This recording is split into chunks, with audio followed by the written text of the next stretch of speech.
Olá, povo de Deus, 22º domingo do tempo comum, 29 de agosto de 2021.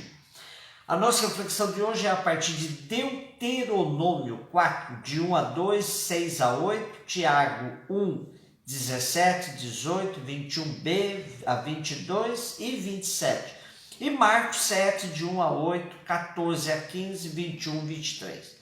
Na nossa primeira leitura temos uma perícope do Deuteronômio. Ele é um livro conhecido como o livro da lei ou o livro da aliança, que foi descoberto no templo de Jerusalém no reinado de Josias, 622 a.C. Seus autores, os teólogos deuteronomistas, eram originários do norte, Israel. Mas, entretanto, viviam refugiados no sul, Judá, após as derrotas dos reis do norte frente aos assírios. Vejamos alguns dados fundamentais da sua teologia. Há um só Deus que deve ser adorado por todo o povo num único local de culto, Jerusalém. Esse Deus amou e elegeu Israel e fez com ele uma aliança eterna. E o povo de Deus deve ser um único povo, a propriedade pessoal de Javé. Tudo isso é apresentado num conjunto de 3 discursos de Moisés pronunciados nas planícies de Moabe. Pressentindo a proximidade da sua morte, Moisés deixa ao povo uma espécie de testamento espiritual. Lembra aos hebreus os compromissos assumidos para com Deus e convida-os a renovar a sua aliança com Javé.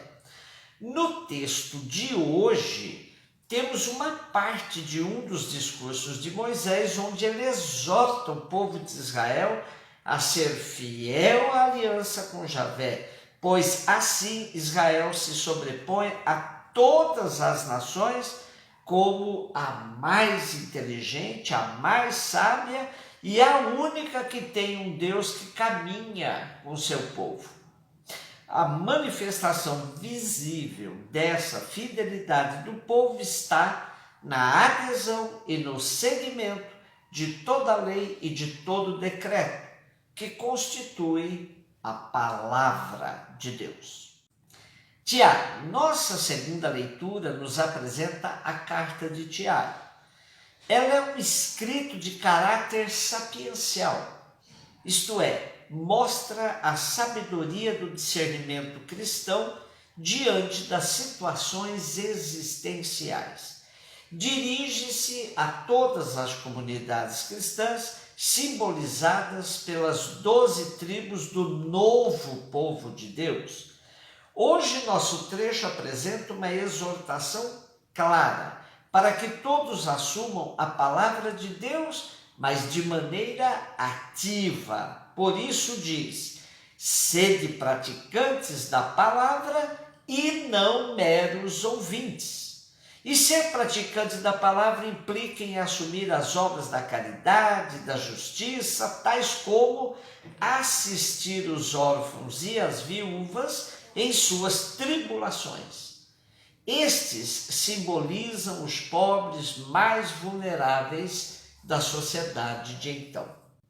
Marcos, em diversos momentos da vida pública de Jesus, ele foi confrontado por autoridades judaicas quanto à conduta própria e dos seus discípulos, que divergiam em muitas dimensões do comportamento dos seguidores dos fariseus e doutores da lei. Estes viviam envoltos com a questão da lei, detalhando-a em minúcias e cobrando de todos uma observância rigorosa.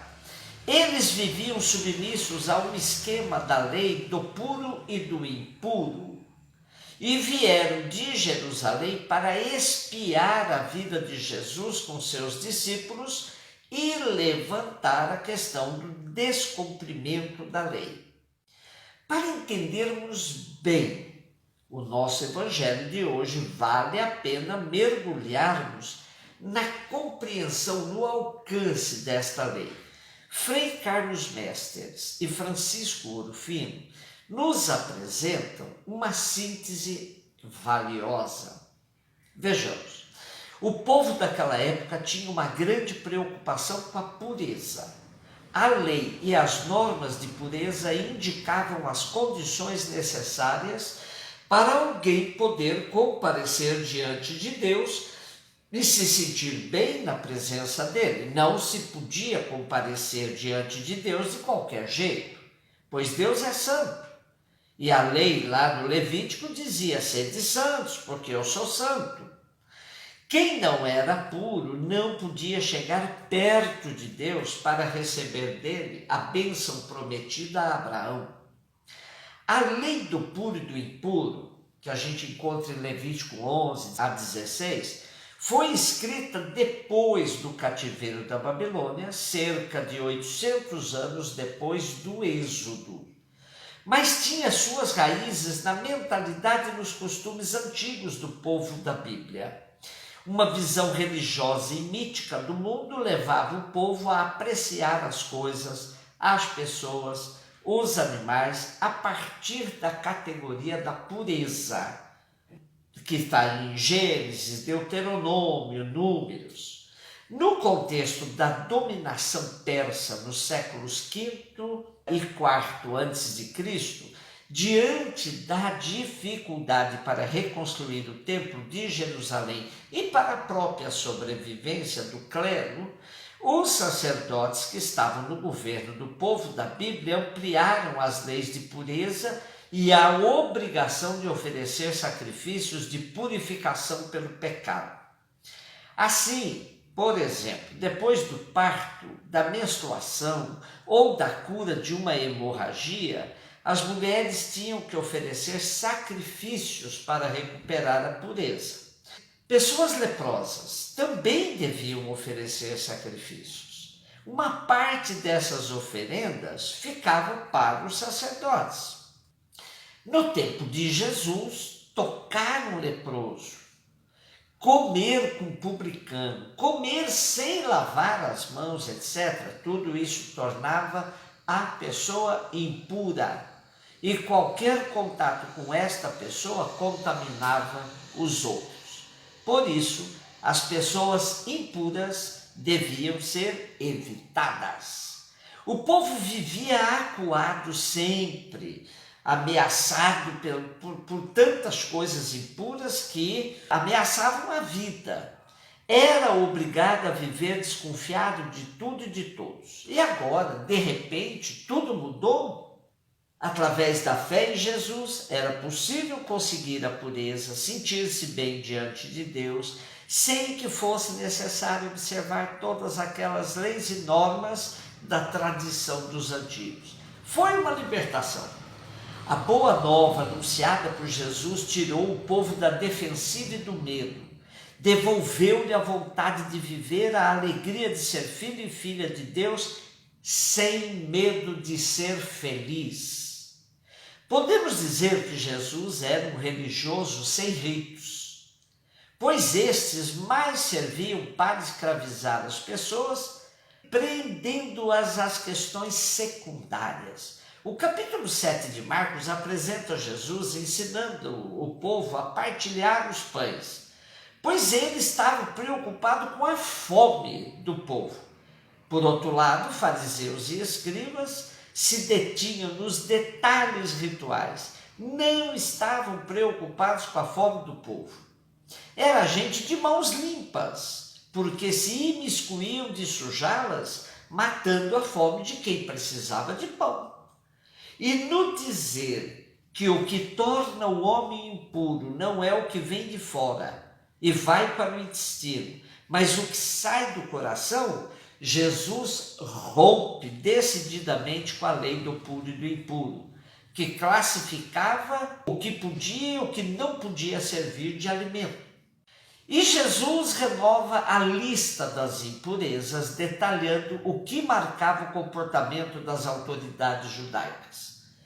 É de dentro do coração humano que saem as más intenções, as imoralidades, os roubos, os assassínios, adultérios, ambições desmedidas, maldades, fraudes, devassidão, inveja, calúnia, orgulho, falta de juízo. Todas estas coisas más saem de dentro e são elas que tornam impuro o homem. O Papa Francisco chama os religiosos preocupados com rubricas e aparências de mundanismo espiritual. Em alguns, diz ele, este mundanismo se manifesta em um cuidado exibicionista da liturgia, da doutrina e do prestígio da igreja, mas não se preocupam que o evangelho adquira uma real inserção no povo fiel de Deus e nas necessidades concretas da história. Há muita gente preocupada com o que pode e o que não pode na liturgia, mas sem a mínima preocupação com as reais necessidades do povo. Religião ritualista sem caridade só serve para distanciar as pessoas do Evangelho, afastá-las de Jesus Cristo. Um beijo no seu coração.